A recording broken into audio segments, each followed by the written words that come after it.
What's up, winners? Welcome back to Stay Winning Wealth. Thank you for tuning in.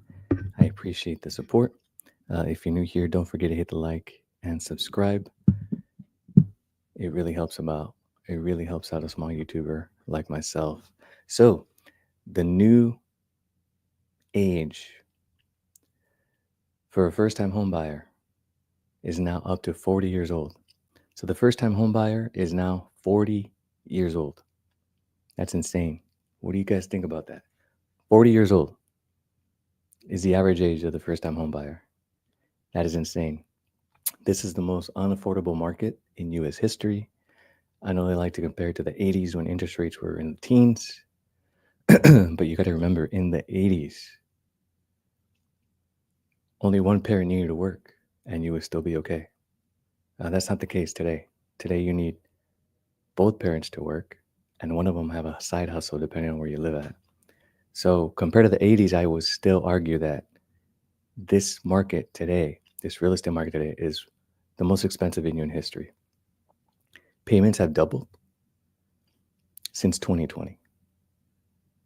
Let me know in the comments if your income has doubled in the last 5 years, because mine hasn't. So I'm glad I bought when I did. But yeah, again, thanks for tuning in. If you're new here, appreciate you. Like and subscribe. It's just insane, right? So let me re-say that again for clipping purposes. The U.S. first-time home buyer is now 40 years old. That's the highest ever on record.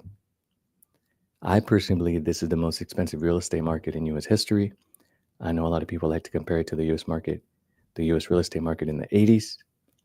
However, in the 80s, you could still have one household income. Today, you need two household incomes and maybe a side hustle. It's insane. So just want to share that information, read over some stuff here from Business Insider. Let's go over it together because a lot of you might not be feeling hopeful. So I'm going to add my thoughts and positive outlook to it, which I think is accurate for at least 2026. Okay, so let me go ahead and just read this from Business Insider. We'll go over it together. But yeah, it's insane. The first-time home buyer is 40 years old. That is crazy. That is, I mean, that's almost Gen X, right? Gen X is like 43 now. It's the youngest Gen X. I mean, it's insane. So let me go share my screen here, and we're gonna go over that together. Okay. Let me see if this layout is a good layout. Yeah, I don't have a hat or glasses on, so we're gonna do this layout. America's first-time homebuyers are disappearing. People are jumping into the housing market later than ever. Welcome to the age of the geriatric homebuyer. So by the time she turned 40, Susie Payne had resigned herself to the fact that she would never be able to buy a home. I think a lot of people are feeling this way. A lot of millennials are feeling this way. And this is why I preach a lot, guys, about working hard in your 20s, working smart, working long. All right. So, my men out there, if you have no girlfriend in your 20s, there should be no reason why you're not working a second job. If you're living with your parents, there should be no reason why you're not working a second job. That's just the reality of things today. That's where we're at. Let me say it again. Gentlemen, if you're single and in your 20s, there should be no reason why you're not working a second job or working on a side hustle or building your dreams or your own business or creating some type of stream of income online. Ladies and gentlemen, if you're living with your parents and you're in your 20s, there should be no reason why you don't have a second job or a second stream of income or creating a second stream of income. That's just the reality of things today.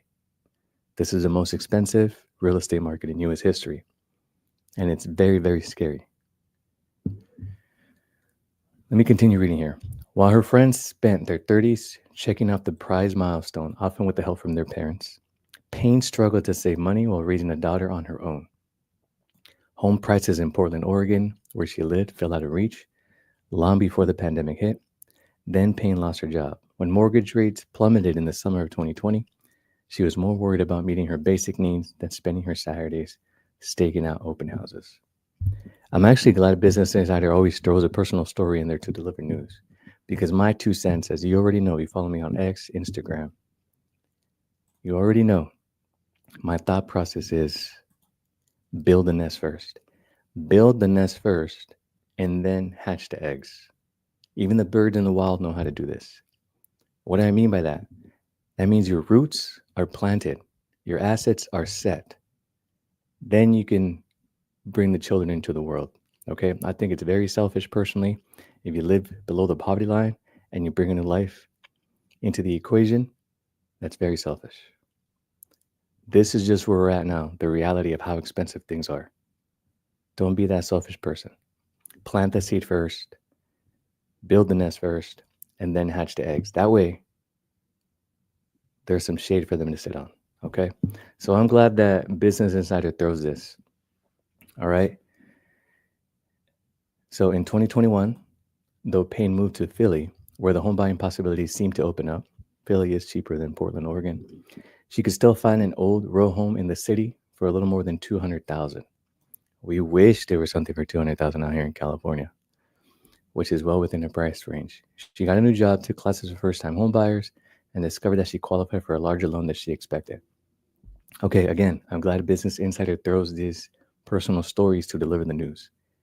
Yes, a lot of people are closer to home ownership than what they think.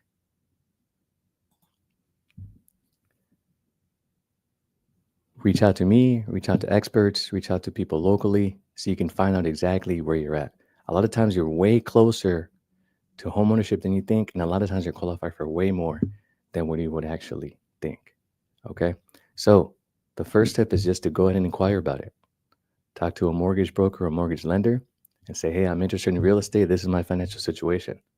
They'll let you know if you're ready or not, right? A lot of times we don't feel ready, but the numbers will speak for themselves, and you may be ready and closer to homeownership than you think. All right, let other people think that they're not ready. Let other people think that they need to save 20%. You don't need to save 20%. Depending on where you live, too, there could be 0% down programs. I know some counties in Northern California, there's a bunch of new real estate they're trying to develop there, bring in the population, so they're offering 0% down, right? And if they're from D.R. Hortons, you're potentially getting 3.99% mortgage right now. So let me go on and continue reading this. She enlisted the help of real estate agent, submitted a winning bid on a house. She was 42. All right, congratulations to, what was her name? Susie and her child. She's now a homeowner, right? She may have to work for the rest of her life, but her child no longer has to compete in their adult years for real estate. Remember, in California, real estate doubles about every 10 years. Okay, so 30 years from now in Philly, chances are that's probably doubled as well. All right, are the jobs or the salary going to double? I'm not sure. Right, we're getting replaced by AI. A lot of jobs are, and this other reason, H1Bs, which would be another video, another live stream that we can talk about that. Okay. So a lot of these jobs aren't even going to exist. So congrats to Susie for getting a home and moving. A lot of people think moving is so scary. You got to think about how this country is built. People came here, they moved. Of course, that was scary. Across the ocean, across from the East Coast to the West Coast, from the Mississippi River to Portland. That was scary, right? Tornadoes, the cold, droughts, hunger, fights amongst each other. I mean, you've seen 1883 probably. If you haven't, take a look. It's a great show. I mean, moving has been part of what you need to do to be successful, right? So personally, I think about moving when the children come so I can raise them in a better state, right?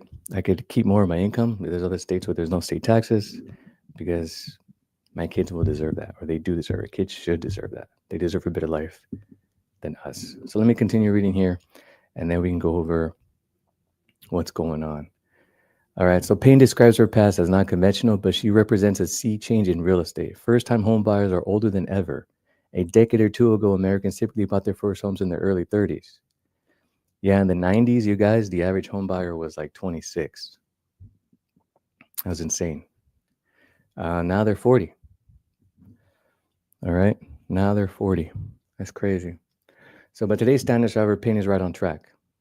Yeah, she is actually. New data from the NAR shows that between 2024 and 2025, the first time home buyer reached a record of 40. The median age of all buyers rose to an all time high of 59, up from 47 in 2019. So, millennials and Gen Z aren't even in the housing market right now. That's insane, you guys. So, now let's go over. Well, let me get to this point and we'll go over why things are so expensive. Things have been heading in the right direction for a few years now. Let's skip that. The typical first-time homebuyer was 29 when the NAR began tracking the median age in 1981. The metric edged slightly higher in the 4 decades that followed. Never ticked past 33. See, that's what I mean, right? A lot of people like to say, hey, the 80s was more expensive than today. But the average homebuyer was not 40 years old back then. And the average homebuyer didn't have to work 2 jobs or need a cosigner. It was a single income household of people becoming homeowners.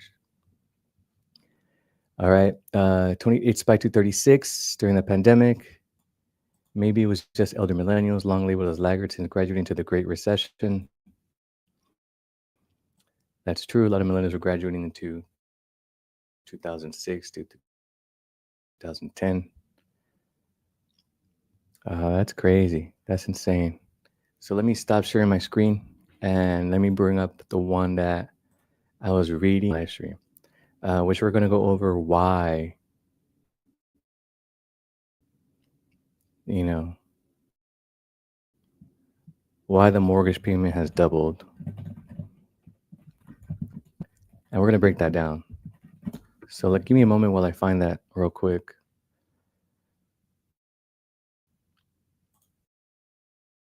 It's crazy.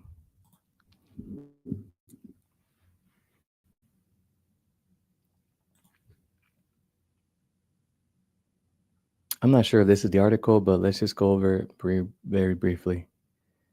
All right, so mortgage payments have nearly doubled in the past decade. These counties saw the biggest rise.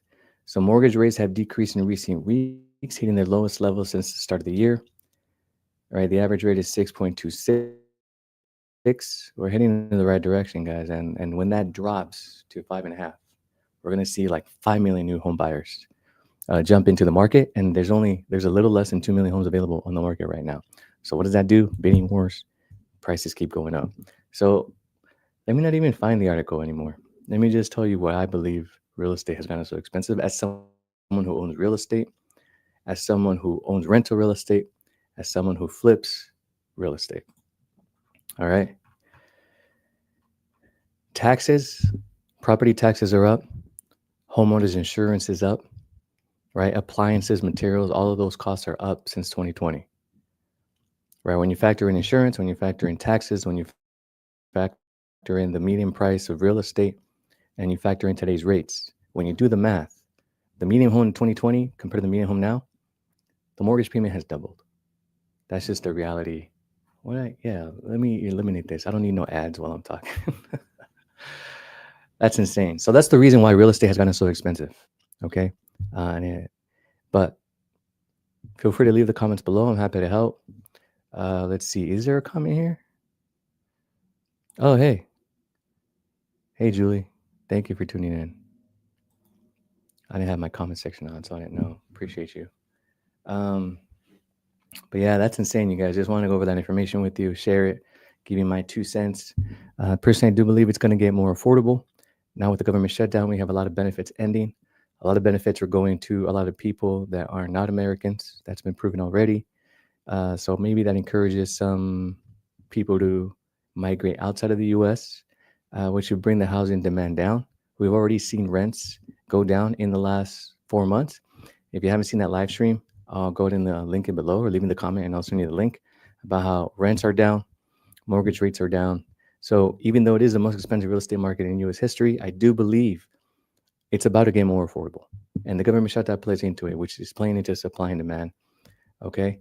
And the legislation that's going on with the jobs, right? They're definitely trying to protect American jobs against H-1B visas. I don't think they're doing much about the AI. But we got to speak up and we got to say, hey, AIs might impact our jobs. We want to buy houses. Let's do something about it. The way it's something's being done about H-1Bs. Okay.